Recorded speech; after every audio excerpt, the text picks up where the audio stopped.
We had me, him, Stefan, like we were looking like Splash Brothers, you know, like.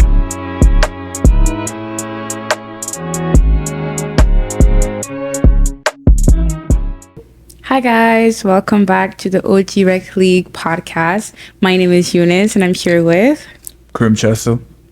James. Nice to meet you. It's nice to have you guys here. We have a few questions for you today, so I'm just gonna jump right in. First question is, did you face any major challenges or a setback during the season, and how did you overcome them? I think we did. I feel like the biggest issue with our team was guys coming on time, guys coming to the games. But I know for a fact we do have like a really good team. We have, one of the best players here, averaging like 20. Okay. I got a couple other guys that are really good, but since they didn't show up, it made teams that we should destroy, like make it a lot more competitive than it needed to be, I feel like they're like tough games, like very close games, and we just had to come like together and make sure that we overcome that challenge during the game. How are you planning to like fix that for the upcoming games? I think one thing is a lot of the guys on our team didn't know like if you win money, right? Yeah. So for them it's like at first it was like okay, whatever, but now that they know like there's money on the line, everyone's about to lock in, and I think everyone should be like scared of us. Okay. And I feel like Y'all with that? Okay.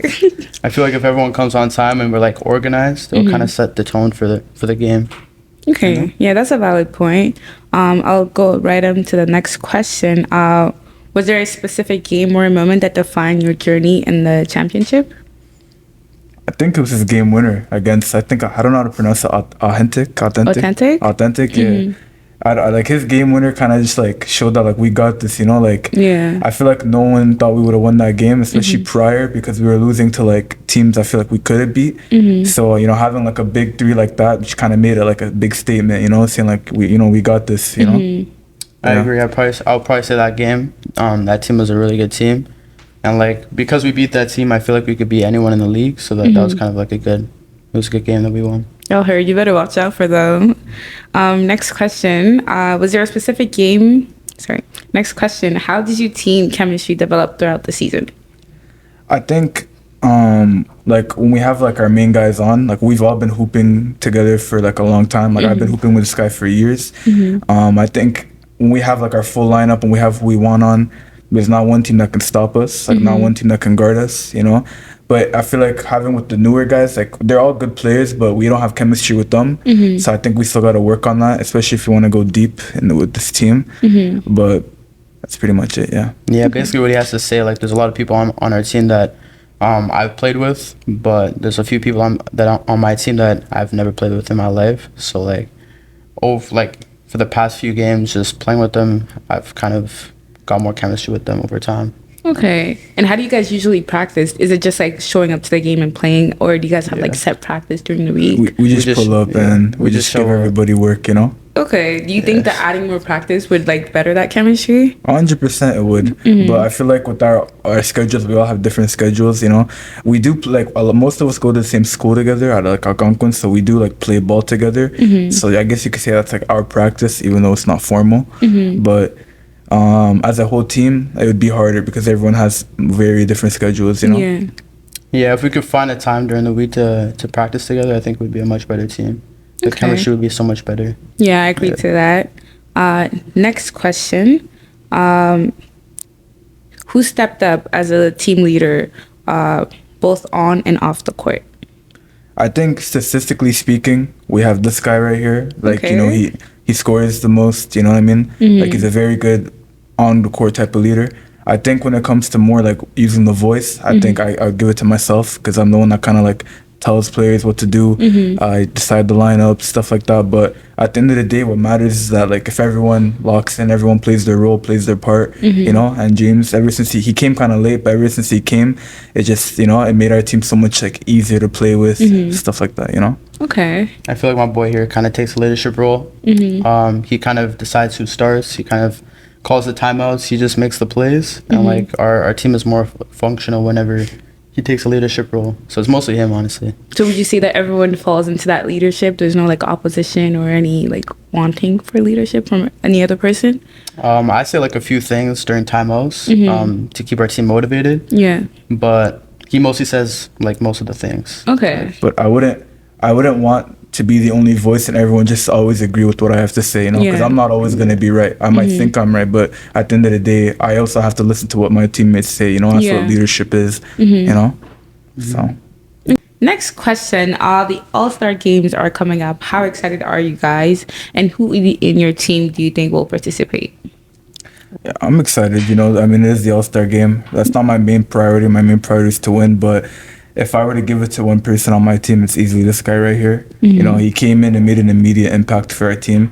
Kind of changed us from being one of like the bummy teams to one of like the okay, you gotta watch out for type of teams. You know, so I give it to this guy right here. Yeah, I'm just if I get selected, I'm just excited to hoop for the All-Star game.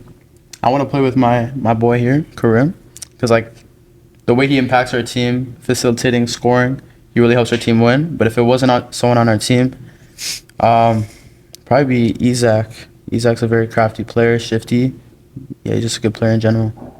Okay. Yeah, Kerim, you played in another league before, and you've even been an MVP in one of them. How is this league different, and what will it take for you to be an MVP here?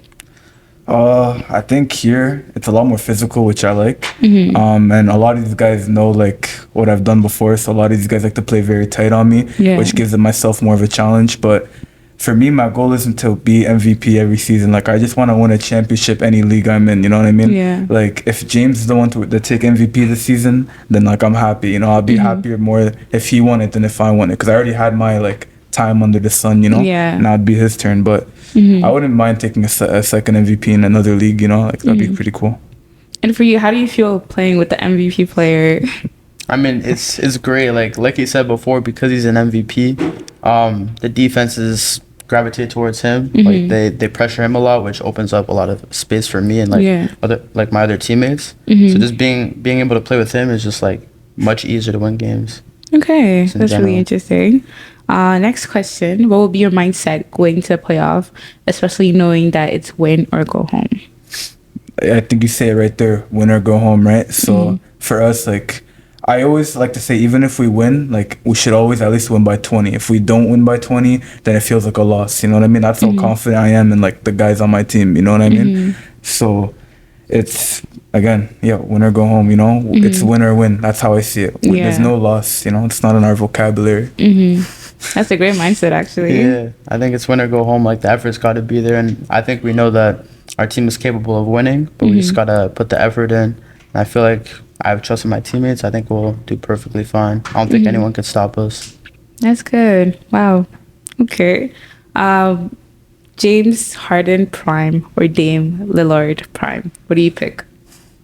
I don't think it's close. I think James Harden like clears it. He averaged like borderline 40 points, like 6 assists, and like most of the time, like he was carrying his team the whole time. He was unguardable. He had the step back. He had everything. Like, Damian Lillard is still a great player, but Harden he has the MVP. He's the better player, I think. Okay, what do you think? I'm not gonna lie. I'm gonna take Dame Dollar. You feel me? Like, James Harden, he averaged 40, but you know, how many shots did he take? You know, how many times did he have to go to the free throw? You know what I mean? Dame, he doesn't need to be in the free throw to like rely on it, you know? If you look at when they made the real change in the NBA about like getting to the free throw line, that's when we saw an immediate decline in his career, which he's still a great player, but he never really became like turned back to that MVP player, right? Dame was still hooping after they changed like the free throw rule, where it made it harder for guards to get to the line, you know? So I'm picking Dame. You don't seem to agree. I don't think you understand how good Harden was. You know, like, we see him now, like, he's still a good player and all-star, but like back in the day, like, he was literally one of the best players. He was like a top 5 player in the league. I think Dame was top 10, top 15, but like Harden was like a top 5 player. He was unguardable, but you know, Dame is still good though. You know, one of the best. So okay. Next question. What's your favorite part about playing in the league? I think it's just everyone having a common goal. Just, you know, they're forgetting what happens outside.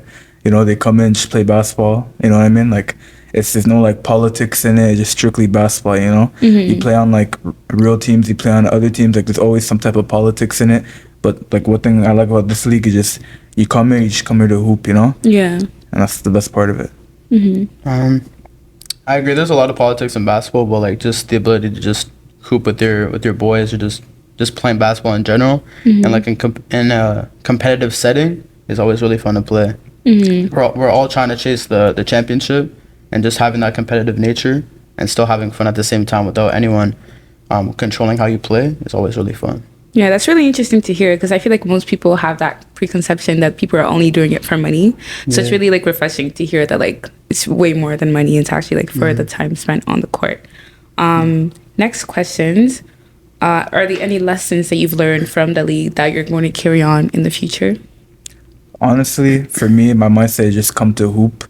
So I wouldn't say there's any lessons I've learned. Like I still feel like I'm the same person, but I can say I definitely developed better leadership skills because I've been put in a position to lead my team. You know, but in terms of maybe life lessons, I wouldn't say so. No. I don't really think there's like a big lesson, but just staying confident in your craft. That's got to transition to. I play college, so it's got to transition to that as well. Just being confident. Okay. That's really good. And for our last questions, who's one player or a team do you think will be a big challenge this season? I don't see any team. Like if we have our full team, I really don't see it. Like if you've seen the last game we played, we had me, him, Stefan. Like we were looking like Splash Brothers. You know, like the other team was like, oh, we can't believe it. You know what I mean? So I feel like when we have our full team, I'm not worried about anyone. Okay, that's really good. I gotta respect Phoenix because they're number one in the league. I think they're 5-0, so I gotta respect them. They're the biggest threat, but I truly think that they can't beat us. I think we got it. Especially now that we're full, like we have guys like him. When we played them last time, it was mainly just like me and like people I didn't know. You know, now my guys are here, so I'm not really worried about them anymore. Okay, that's good. If you guys heard, you better watch out. They're coming on strong. I think that's everything we have for today. Thank you so much for tuning in, and we will see you next time. Bye-bye.